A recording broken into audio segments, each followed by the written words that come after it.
Turminha, chegou a hora da gente estudar a dilatação térmica dos líquidos. Bom, líquido, lembra da taça? Olha ela aqui. Quando eu coloco um líquido, ela ocupa um certo volume. Então, toda dilatação de um líquido é uma dilatação volumétrica. Só que tem um detalhe. Já aconteceu de vocês colocarem leite numa leiteira assim, até o risquinho de repente ferver, ela extravasar e ficar pro lado de fora? Você pode falar, beleza, porque o líquido dilatou. É aí que vai ser a parte mais interessante dessa aula. Será que o que você vê é o que realmente dilatou? O que você acha? Acompanhe o vídeo, espero que vocês tenham curtido bastante essa série e bora lá! Então vamos supor o seguinte, eu tenho aqui um becker, eu vou colocar um líquido nele, aqui azul, 100 ml. Esses 100 ml vai ser o meu V0. E vamos supor o seguinte, ele estava numa temperatura θ0 e eu vou esquentar ele numa temperatura θ, lógico que θ vai ser maior. Repara o que acontece com o líquido. O líquido vai aumentar o volume dele, lógico, vai dilatar, isso que você vai me dizer. Então ele saiu de 100 e foi para 150. Isso que a gente está percebendo aqui é o que a gente chama de variação de volume aparente, ou seja, dilatação volumétrica aparente. Por que aparente? Olha agora para o becker. Repara que o becker também aumentou de tamanho. Por quê? Porque ele também vai dilatar. Então veja, a dilatação aparente saiu de 100 para 150, a gente acha que aparentemente dilatou 50. Mas se você analisar por aqui, olha só, ele saiu de 100 e foi para o risquinho dos 200. Então, na verdade, o líquido dilatou quanto? De 100 para 200 ele dilatou 100. Ué, por que apareceu 50 então? Porque o frasco com certeza dilatou e a gente tem que levar isso em consideração. Dessa forma, a gente pode dizer que aquilo que eu vejo corresponde ao quanto que o líquido dilatou, descontado o que o frasco dilatou. Então ficou ΔV aparente igual ΔV do líquido menos o ΔV do frasco. Quem é ΔV? Gama voão para todo mundo. Quando eu faço gama voão para todo mundo, presta atenção numa coisa. Todo mundo sofreu a mesma variação de temperatura, correto? Então o Δθ vai ser cancelado para cada item que está aí.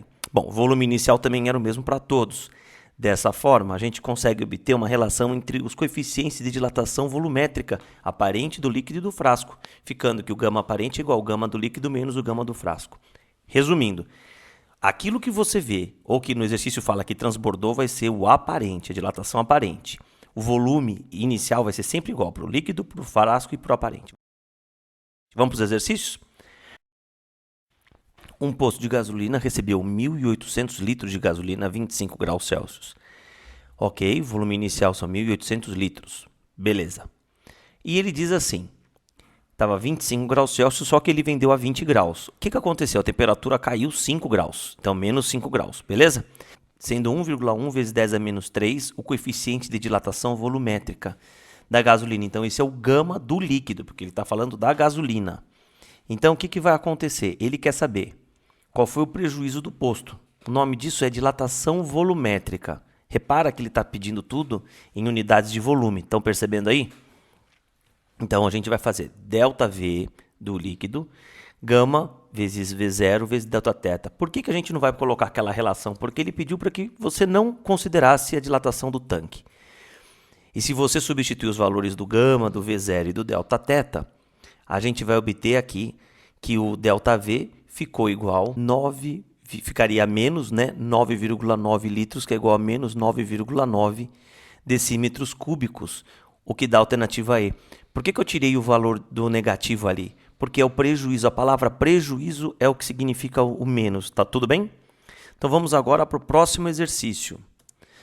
Próxima questão da Unesp diz: um tanque de gasolina de um automóvel tem um volume máximo recomendado, a fim de evitar que, com o aumento da temperatura, vaze a gasolina pelo ladrão. Ladrão é um tipo de sifão que existe como segurança do tanque, porque se não tivesse isso, o que acontece quando você coloca o teu carro embaixo do sol? A gasolina vai começar a expandir. O que vai vazar pelo ladrão se chama variação de volume aparente, e o volume máximo é o V0.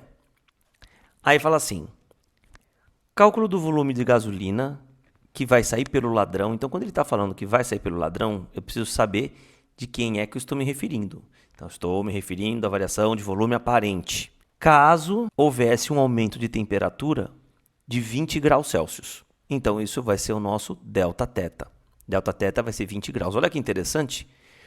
Então, ele deu para nós o coeficiente de dilatação volumétrica da gasolina, que é de 1,1 vezes 10 a menos 3, deu o coeficiente de dilatação linear do aço, que é o frasco, é o tanque.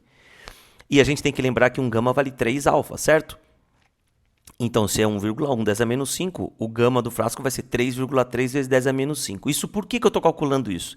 Porque como a pergunta dele é quanto que vai vazar pelo ladrão, ele vai querer saber a variação de volume aparente. Portanto, precisamos calcular o gama aparente. Então, o gama do aparente vai ser igual ao gama do líquido menos o gama do frasco. Lembra daquela relação que eu mostrei para vocês? Então, só que quando a gente coloca aqui, repara, fica 1,1 vezes 10 a menos 3 menos 3,3 vezes 10 a menos 5. Eu não posso fazer essa conta.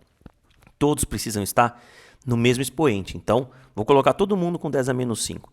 Então, ficou 110 vezes 10 a menos 5 menos 3,3 vezes 10 a menos 5. Isso dá 106,7 vezes 10 a menos 5. E dessa forma, a gente tem a seguinte coisa. O ΔV aparente vai ser gama voão.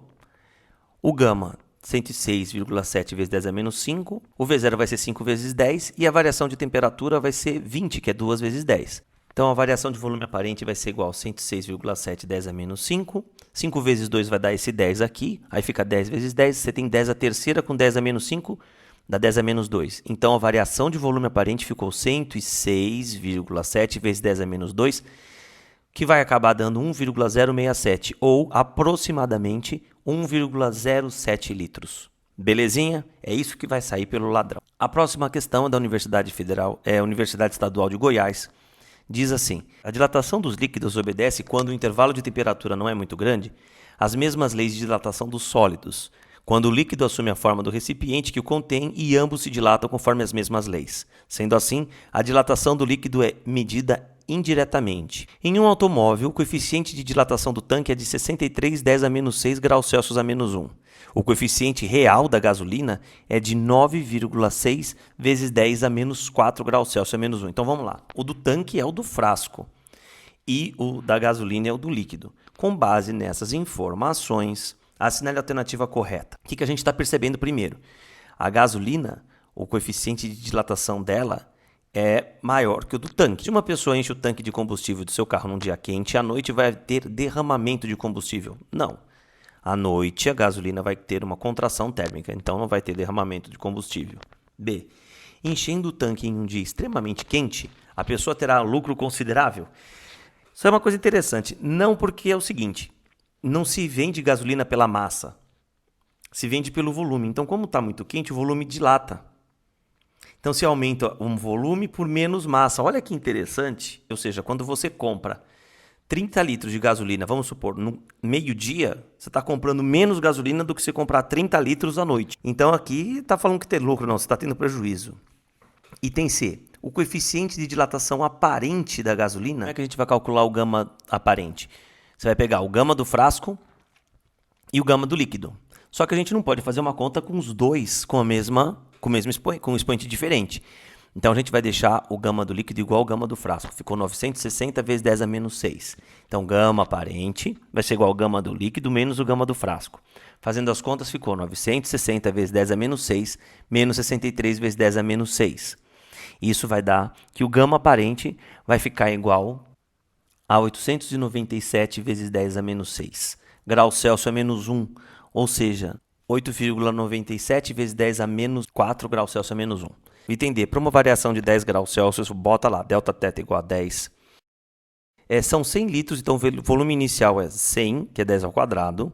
Vai haver um aumento de volume de 0,63 litros de gasolina. Então, como eu já tenho o gama da gasolina, eu vou resolver aqui primeiro. Então, gama do líquido da gasolina é 9,6, 10 a menos 4 graus Celsius a menos 1. Isso dá 96 vezes 10 a menos 5 graus Celsius a menos 1. Como é que vai dar a variação de volume da gasolina? ΔV gama voão. Então,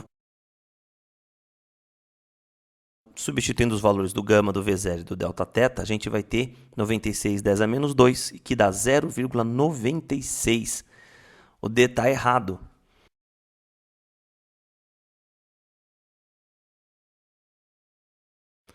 No item E, ele quer saber qual vai ser o volume extravasado, então vai ser a variação de volume aparente. Para isso, eu preciso do gama voão aparente, por isso que eu precisava lá do item C. Então, V0, 200 litros, que é 2 10 ao quadrado. A variação de temperatura dele a gente já tem. Então, o ΔV, o gama aparente vai ser de 897 vezes 10 a menos 6 graus Celsius a menos 1. E o aumento de temperatura que ele me deu aqui foi de 25 graus Celsius. Vamos lá, ΔV, gama voão. Lembrando que o ΔV aparente é quanto que vai extravasar. O gama vai ficar 8,97 vezes 10 a menos 6, vezes 2 vezes 10 ao quadrado, vezes 25. Fazendo essas contas todas, a variação de volume aparente vai ficar 4.485 vezes 10 a menos 3, ou seja, 4,485 litros. É isso aí. Aproximadamente 4,48 litros. Então ficou essa alternativa aí. Próxima questão é do Mackenzie. Ele diz assim, eu tenho um frasco de vidro, volume de 1.000 centímetros cúbicos, ou seja, 10 a terceira centímetros cúbicos, preenchidos totalmente com mercúrio, ou seja, o V0 é igual para todo mundo. O coeficiente de dilatação volumétrica do mercúrio é 1,8 vezes 10 a menos 4 graus Celsius a menos 1. A variação de temperatura de quanto que ele falou entre as leituras? 100 graus Celsius, ou seja, 10 ao quadrado graus Celsius, beleza? Observamos que 3 centímetros cúbicos de mercúrio transbordam. Se transbordam, é o aparente. Então, a variação de volume aparente deu 3 centímetros cúbicos. Dessa forma, ele quer saber como é que eu calculo o coeficiente de dilatação linear do frasco. Então, aqui é o alfa do frasco. Então, bora lá. Gama do frasco é igual ao gama do líquido menos o gama aparente. Beleza? Então, vamos lá. Quem é o gama aparente? Vou ter que fazer o gama voão. ΔV aparente, gama voão. ΔV deu 3, o gama aparente eu quero. Volume inicial 100, que é 10 ao quadrado. Desculpa, 1.000, que é 10 ao cubo, vezes 10 ao quadrado, que é a variação de temperatura. Fazendo essas contas, o gama aparente deu 3 vezes 10 a menos 5. Perfeito. Então, bora lá.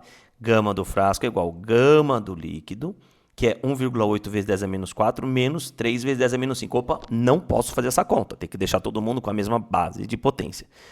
Então, fazendo isso, ficou 18 menos 3, deu 15 vezes 10 a menos 5. Horas, ele quer o alfa. O alfa é 1/3 desse valor. Como o alfa é 1/3 do gama e o gama vale 15, quanto que é 15 dividido por 3? 5. Então, o alfa deu 5, 10 a menos 5 graus Celsius a menos 1. Beleza? Perfeito. Espero que vocês tenham entendido bastante essa aula. Ela é um pouquinho trabalhosa mesmo, mas volta nos exercícios e façam, ok? Um grande abraço, até mais.